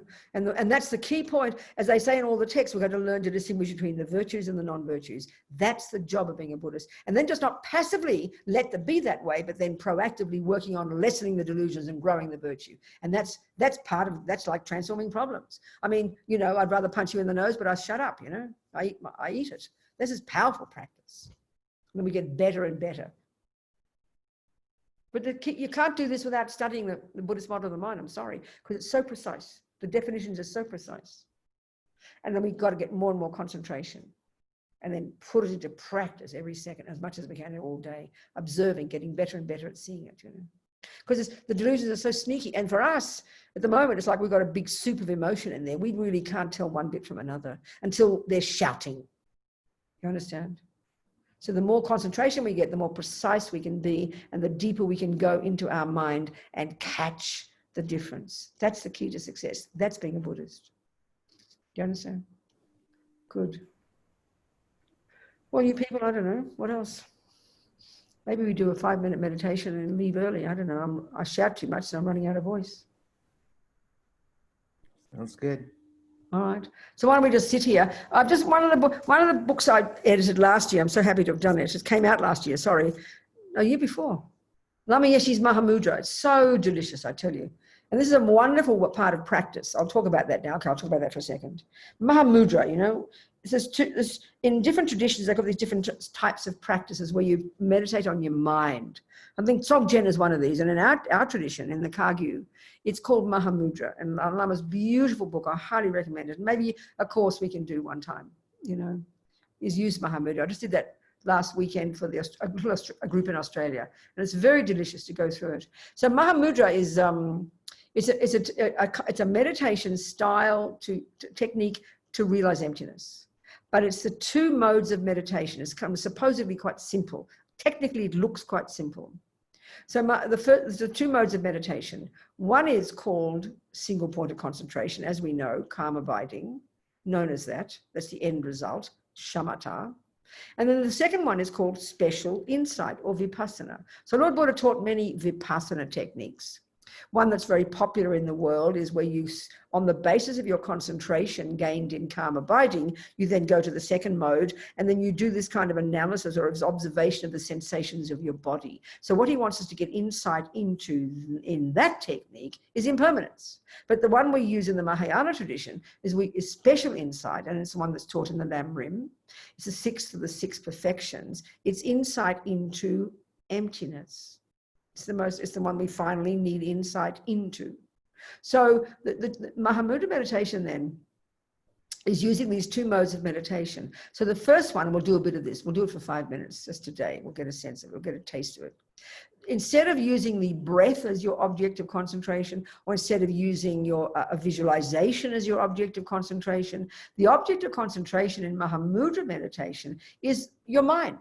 Whatever thoughts pop up into your mind initially, eventually when your mind gets more stable, the object of your concentration, they call it the clarity of your mind, which is the conventional nature of your mind. And that clarity, and that takes a while to get, but in the beginning, you just simply, we're going to do it, just close our eyes, and instead of paying attention to the breath, instead of anchoring our mind to the breath, we're going to watch the mind. So initially it's kind of weird. You feel like you're drowning. You think, well, I've no thoughts coming. I can't watch what's going on. But you just learn to do this. And it's very powerful. And Lama says, and he quotes Lama Tsongkhapa in the book, that using the mind itself as your object of concentration is really tasty because the mind is so powerful, you know.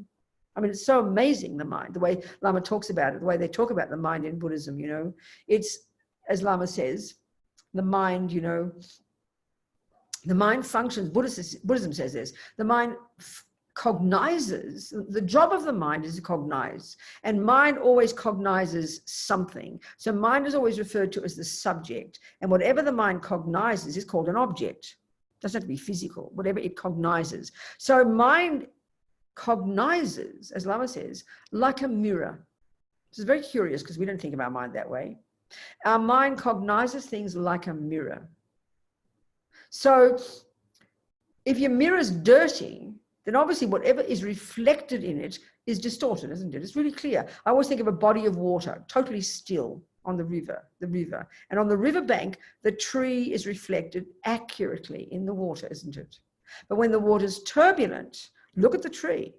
So this is the point about this. Is very hard for us to get. When we study Buddhist, the epistemological model of the mind, we learn about how the mind functions. And conceptuality is very fascinating. We don't cognize objects directly at all. We have a mental image of something, and then because we see the shape and the color, we project all our concepts onto it, and we misconceive it and think we're cognizing a lamp, cognizing a person. No, it's just a mirror. It's like your mind is projecting onto that object, and all these concepts are there. And then the other thing is, if there are deluded concepts there, so if you're seeing that person, if I'm in love with Burke, then I'm seeing him through the lenses of my attachment. So my mirror is distorted by my attachment. My mirror is dirty with my attachment. So the object of my attachment will look divine to me.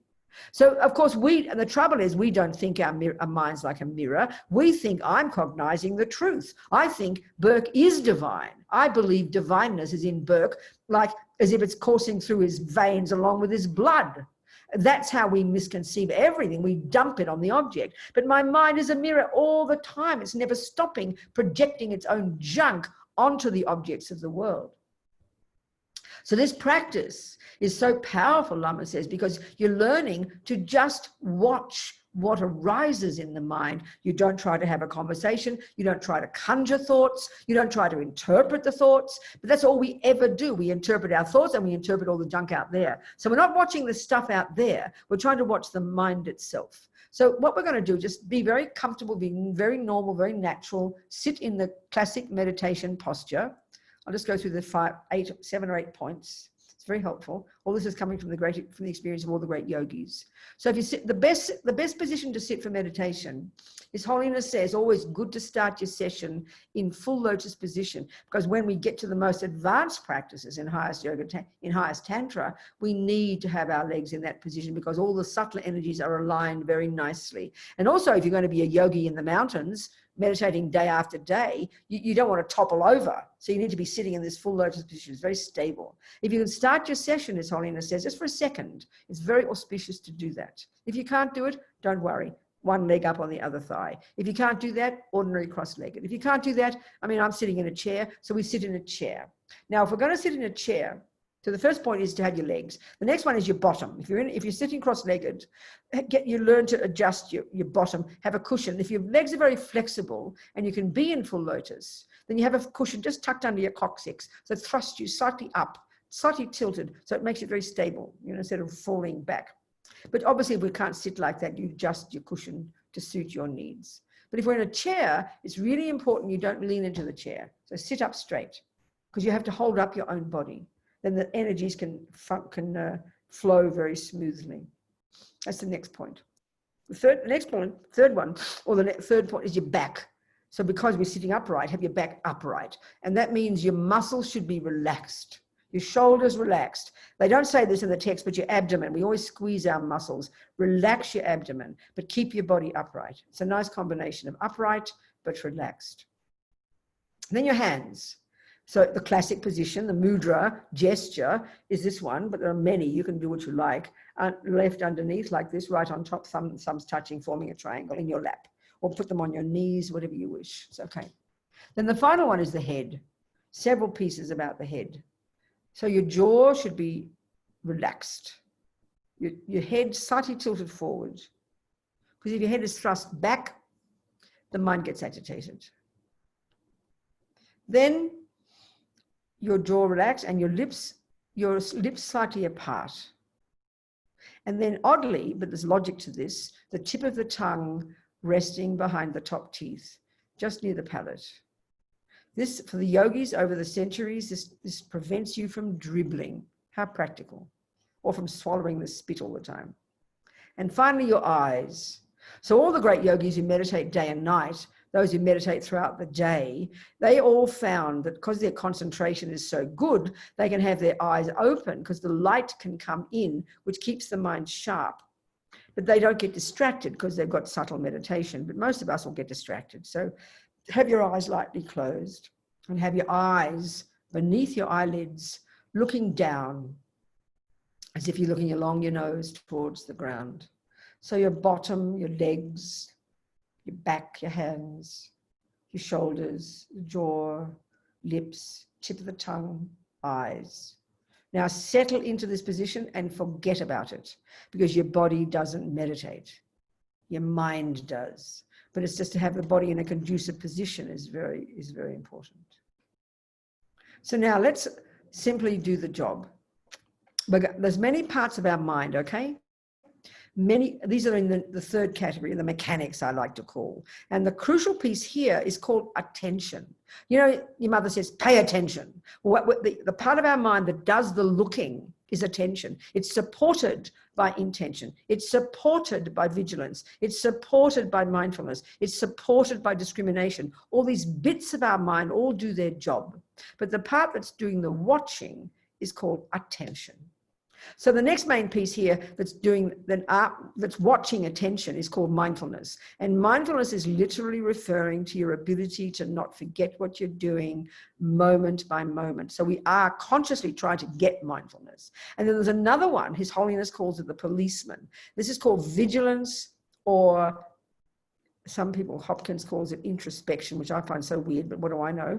Or alertness. They're all referring to the same. And it's another part, as His Holiness says, watching mindfulness and attention to make sure everything's on track. So we can't distinguish all these parts of our mind. We just think, oh, I'm watching, you know. But don't think that way. Think of these parts all doing their jobs.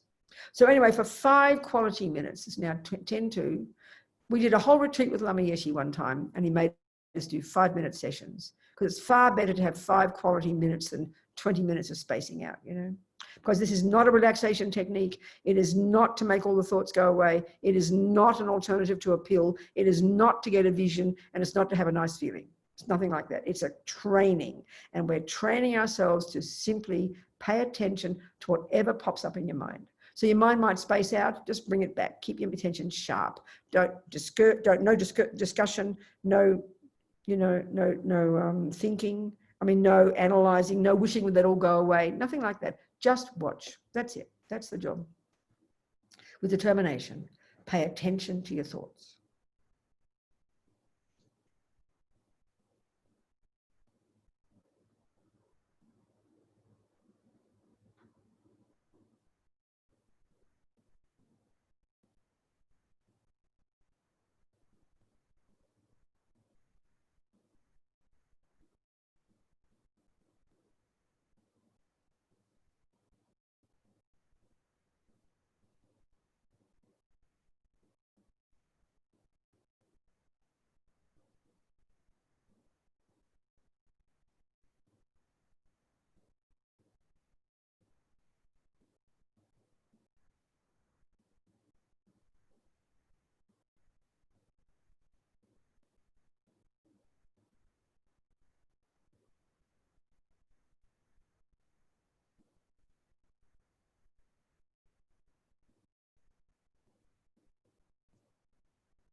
Just keep your attention sharp.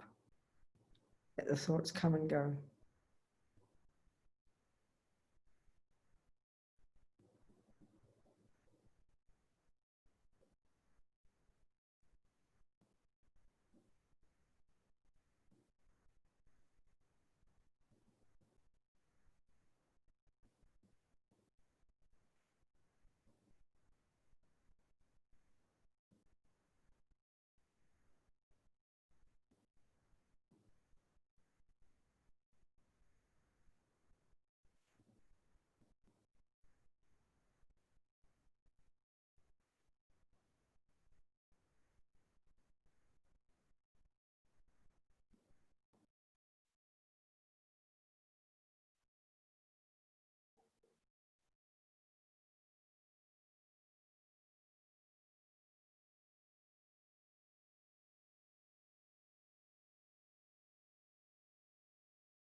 Okay, that's about four or 5 minutes. Relax. So the key is with concentration, the key is to stay sharp, you know, keep the mind sharp, not just spaced out, not just feeling good. That's not meditation. That's quite tricky because the mind easily can space out. Especially when there's no breath there. Breath is physical, but suddenly when you're just watching your mind, you can feel a bit kind of, you know, strange, it can be very odd. So it's a very nice practice anyway.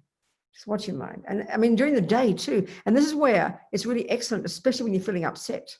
You see, we have this compulsion to think that meditation is to make you feel good. No, good God.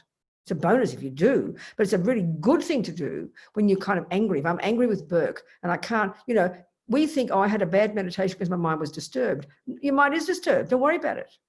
But to have the ability just to watch those thoughts, let the anger come, let all the thoughts come, but you refuse to buy into them. That's the thing. You don't stop and agree with them. You know, your wisdom just stays there. So it's good. You know, it's good. Someone's eating her breakfast. Sarah's eating her dinner. Like the Tibetans, they bring their thermos and their dinner to their picnic, to the picnics of the Dalai Lama. Must have been a Tibetan nomad in your past life, Sarah. So you just watch, you know, and let the thoughts come and go and be brave, and you don't buy into them. That's the key point. You don't buy, and you just watch. You hear the ridiculous angry thoughts, you hear the crazy jealous thoughts, and you just watch. It's very good practice. But don't think, oh, they should make them go away. That's not the criterion of success at all. Because the fact is, you've got to see your mind. You've got to know your mind. And that's the point. So anyway, that'll do for today. Okay, you people. Thank you, John. Thank you, everybody. Thank you, Sarah. Thank you. Thank you, Laura. Thank you, Christian. Thank you, Burke. Thank you, Linda, Andrew, Carly, Dana, Michelle, and Estea. Wonderful. And Elizabeth, and Heather, everybody, and Ben, and Denise. Okay, 19 of you. Good. Jamchub, Semchog, Rinpoche, Ma Kie Panam, Kie Guchig, Kie Panyampa, Me Payang, Gong Ne Gong Du, Peba Shog, Gewa Di, Nuda Dag, Lama Sange, Drob, something or other. I forget. May all this virtue we practice for 2 hours, all these seeds we planted, may we nourish them from this moment forward so that we do become amazing Buddhas, like we motivated, so we really can be a benefit to others, no matter how long it takes. See you next week. I look forward to it. Thank you, Venerable Robina. Thank you. Thank you. Thank you. Thank you, Venerable Robina. Thank you, darling. Yeah, thank you. Thank you. Good Thank night. you so much.